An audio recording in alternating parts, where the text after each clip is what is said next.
Welcome back to part 2 of guitar build, neck, fretboard, and finish.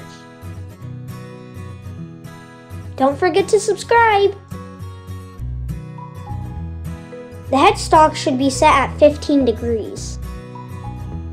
Using a router, we are ready to cut the truss rod channel. Make sure the rod is centered and flush with the neck face. It is important to make sure the neck is square to the body, so take care with this cut. We start to shape the neck by removing excess wood and cut the neck to a length. Next step is to glue the headstock veneer using Tiger Stripe Koa. We came up with our own design for the headstock. I think it looks pretty cool. Again, we remove excessive wood from the neck, leaving a small amount to be removed by the router later.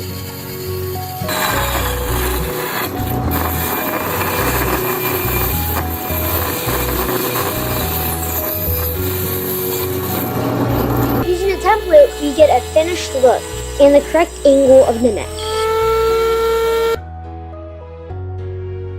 Before we joint the neck and body, we need to make sure they line along the center line. These jigs are used to create this joint. We found this joint to be simple and easy to create, very strong and sturdy. Later, we will use dowels to connect the neck and body.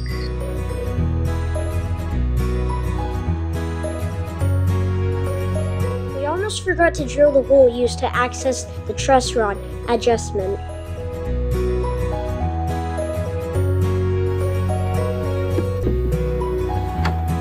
Perfect fit!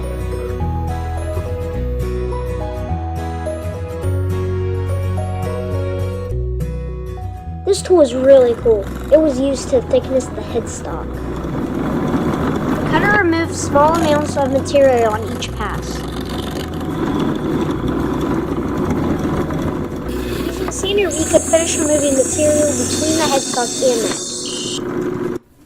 The next step was to mark a center line down the neck. One technique is to use the chisel as shown for easier control. Now we can visually see where the high point needs to be as we shape the neck. Using a chisel, we slowly remove material up to the line. Once close to the line, files work best to finish shaping the neck.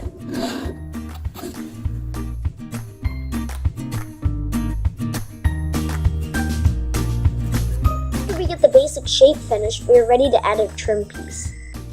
We used the Hawaiian Koa for this trim.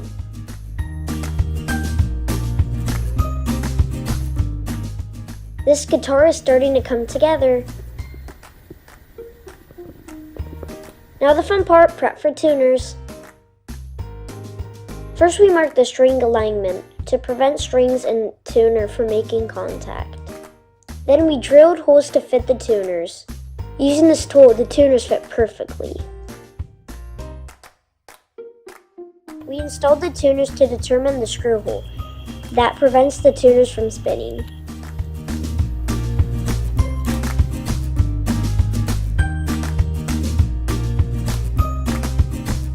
This jig is used to support the neck during carving and to prevent the force of carving from splitting neck along the truss channel. This was a time-consuming process to get the right angles and remember not to carve past the center line marked earlier on the neck. This was also a lot of fun using different files. Turned out pretty good if I don't say so. We started by thickness planing the Brazilian rosewood fretboard. Using double-sided tape, we attached the fretboard to the scale template. We are now ready to cut 21 slots for the fret wire.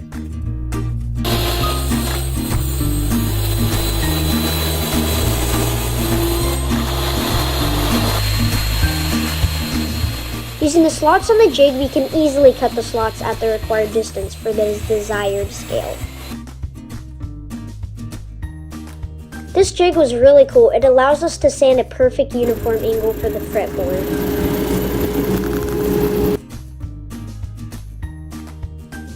Once we get the correct angle, we are now ready to remove excess material.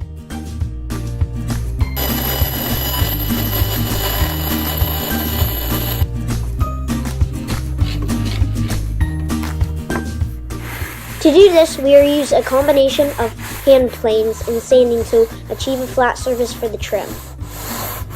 Which is Hawaiian Tiger Stripe Koa to match the rest of the guitar. Using a concave sanding block, we could match the trim for the fretboard. We are getting close to a finished fretboard. Just cut to length and additional sanding.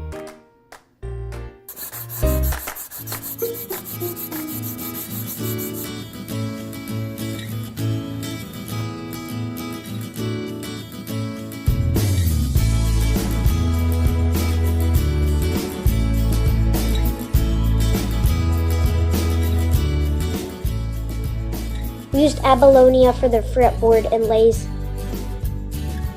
We centered, marked, and punched each drill hole precisely to the exact depth of inlays.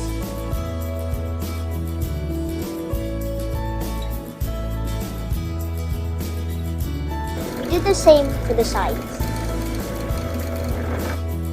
We placed the markers at the 3rd, 5th, 7th, 9th, and 12th frets.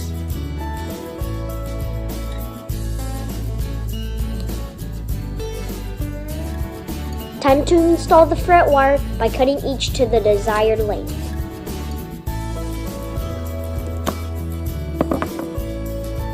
We marked each wire showing the install location on the fretboard, as they all have different lengths. This jig is used to cut the tang off of the fret wire to fit over the trim and lay flat.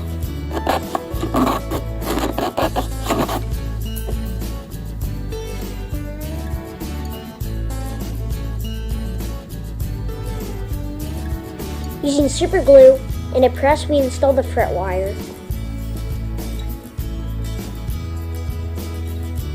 We leave each fret wire in the press for a minute, allowing it to set and hold the correct arch of each wire.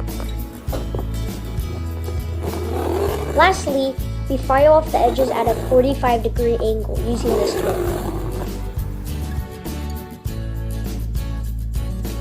My own pickguard design out of a Hawaiian koa. The thickness is around 80,000 of an inch.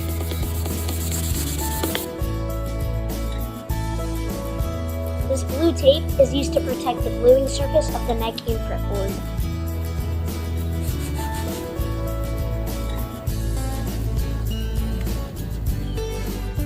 Here we measure the bridge for a proper alignment and taping.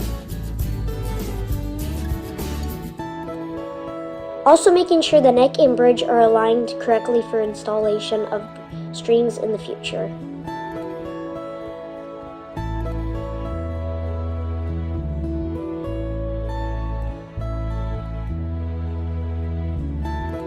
The finished process took the longest.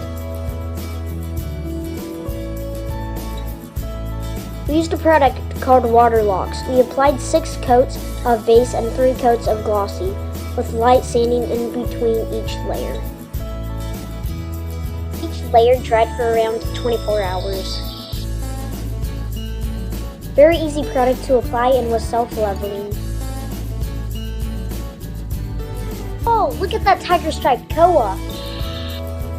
This Waterlux made the figure pop. We tried multiple test strips with different finishes. We liked this one the best. Time to remove the protective tape and start final assembling.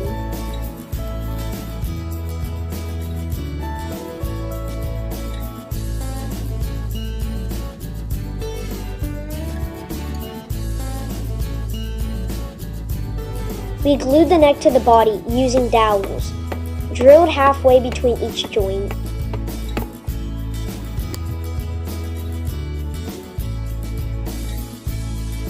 Next, we glue these bridges using these specialized clamps. Don't forget to install the truss rod before gluing the neck and fretboard.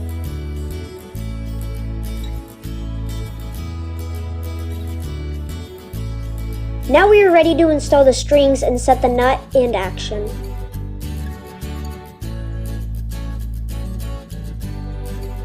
Hope you enjoyed. Please subscribe.